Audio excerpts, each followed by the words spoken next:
Mature people never fight on double front. समझदार जो लोग हैं, सारा राज समझदारी का है। इसीलिए तो राम जंगल जा रहे हैं, तैयारी करनी है। कुछ लोग आईएएस की, अगर आप बड़ी बड़ी तैयारियां कर रहे हैं, गौर से सुनिएगा इस बात को, अगर आप जीवन में बड़ी बड़ी तैयारियां कर रहे हैं और हर फ्रंट पे लड़ रहे हैं,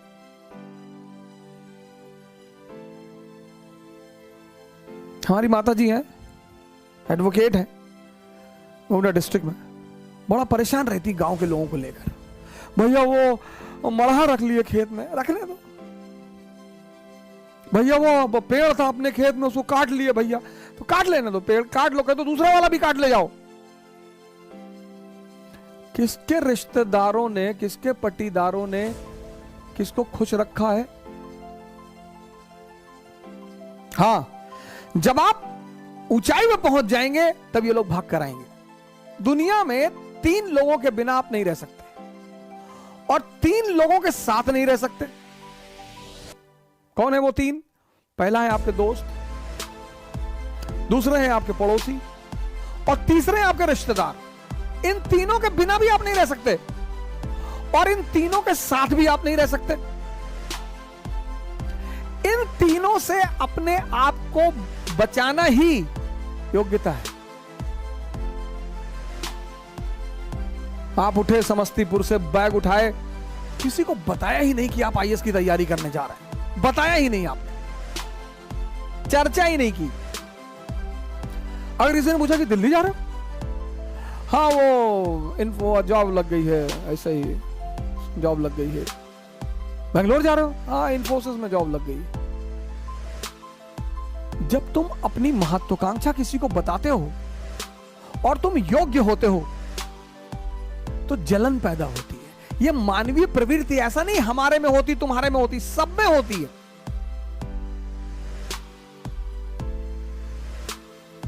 सब में। अभी तुमको ऑस्ट्रेलिया में आईएएस बना दिया जाए, तुम नहीं जाना चाहोगे। कौन जानता है तुमको ऑस्ट्रेलिया में हो गए आईएएस। इसलिए जब तुम आईएएस बनते हो, मंत्री बनते हो, नेता बनते हो, अपने घर की तरफ भागते हो। जितने लोग बंबई में कमाते, दुबई में कमाते, कमा वहां रहे हैं, मकान बनवाते हैं गांव में 2 बीघे में, हाँ बड़ा मकान, बड़ी बड़ी दीवारें और करीब 1 बीघे में मकान और ट्रैक्टर खड़ा हुआ है। क्यों? क्योंकि वो जो पट्टीदार हैं आपके, वो डेली उस मकान से गुजरेंगे और डेली मरेंगे। उसका मजा है सर। दूसरे को क्या दिखाना सर। अब आप गोरखपुर से गए, सेटल हो गए बंबई में, कौन जानता है आपको बंबई में, लेकिन बैजूडीहा गांव के आप रहने वाले हैं। वहीं के लोगों ने आपको गाली दी है बचपन में, चुनौतियां दी हैं, आपको ताना मारा है कि कुछ नहीं कर पाओगे, तो आपने 3 बीघे में मकान बनवाया गांव में। कोई नहीं रहता, कोई रहता ही नहीं, इतना बड़ा ताला लटका है। लेकिन पूरा गांव जब उस मकान से सामने से गुजरेगा तो डेली मरेगा कि बहुत पैसा शुक्लवा कमाए, तस्करी उस्करी करता होगा। दुनिया में तुम 3 लोगों के बिना नहीं जी सकते और तुम 3 लोगों के साथ नहीं जी सकते। इनको अपनी महत्वाकांक्षा कभी मत बताओ। अगर तुम योग्य हो, ये तुमसे चिढ़ेंगे। कृष्ण को देखो, बलराम मजाक उड़ाते, सगे भाई हैं। गोरे नंद जसोदा गोरी, तुम कत श्याम शरीर। तुम्हारी मां भी गोरी, तुम्हारे पापा भी गोरे, तुम काले हो, तुम इनके बेटे हो ही नहीं।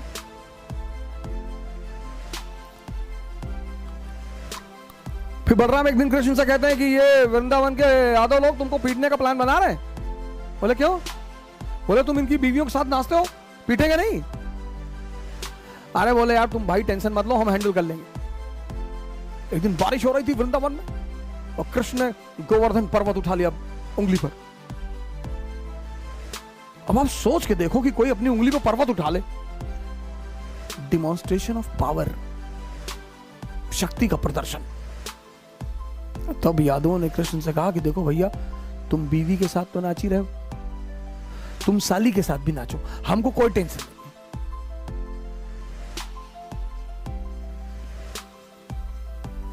जीवन में तुम्हारी योग्यता तुम्हारी सबसे बड़ी दुश्मन होगी, उसको छिपाना है। 98% लाना योग्यता नहीं है। योग्यता है इस दुनिया को हैंडल करना। एक साहब है हमारे मित्र, कहते हैं तुम नौजवान क्रांति चला के सबको बचा लोगे। हमने कहा हम तो बचा लेंगे। नहीं नहीं, तुम्हारा क्या मकसद है कि तुम कोरोना से कोई मरता नहीं है? कि मरते तो लोग टिटनेस से भी हैं। मरने का क्या है? शुगर ज्यादा बढ़ जाए आदमी मर जाए, दूध ज्यादा पी ले डायरिया हो जाए मर जाए। मौत को तो बहाना मांगना है ना, उसे तो बहाना चाहिए। जो बड़ी क्रॉनिक बीमारियां हैं, कैंसर, बड़े सारे लोगों को मैं जानता हूं 10-10 साल से जिंदा है, कुछ नहीं हो रहा है। मैच्योर जो लोग हैं ना, मैच्योर, वो दो फ्रंट पर कभी नहीं लड़ते। इसलिए जितने हमारे युवा भाई हैं, जब भी आप बाहर निकले, तैयारी करने के लिए निकले, पढ़ने के लिए निकले, बाकी सारे दरवाजे बंद कर दें, सन्यासी हो जाए। यह है सन्यास का मतलब। सन्यास का मतलब यह नहीं गेरुआ पहन लिए हरिद्वार भाग गए, वो भगोड़े हैं,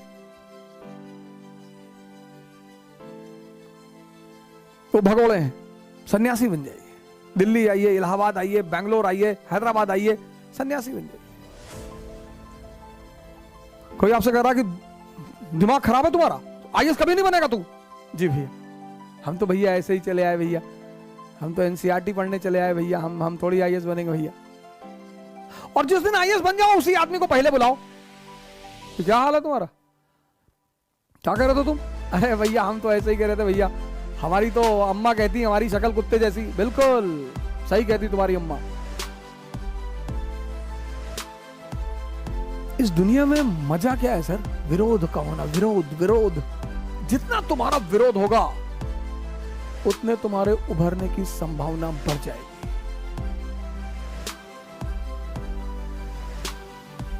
विरोध मुर्दे का नहीं होता सर, चाहे जितना बड़ा अपराधी हो, जब मरता है ना तो दुखी होते हैं लोग। तुम्हें पता करना है कि तुम जिंदा हो कि नहीं। अगर तुम जिंदा हो तो लोग तुम पर हंसेंगे, अगर तुम जिंदा हो तो लोग तुम्हारा विरोध करेंगे। ये सब जिंदा होने की निशानियां हैं सर। और दुनिया में दो जीवन है।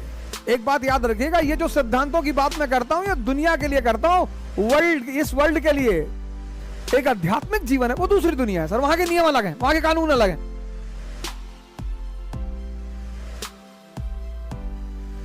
जब तक आप इंद्रियों पे हैं आप इस दुनिया में हैं। इस दुनिया के नियम अलग हैं।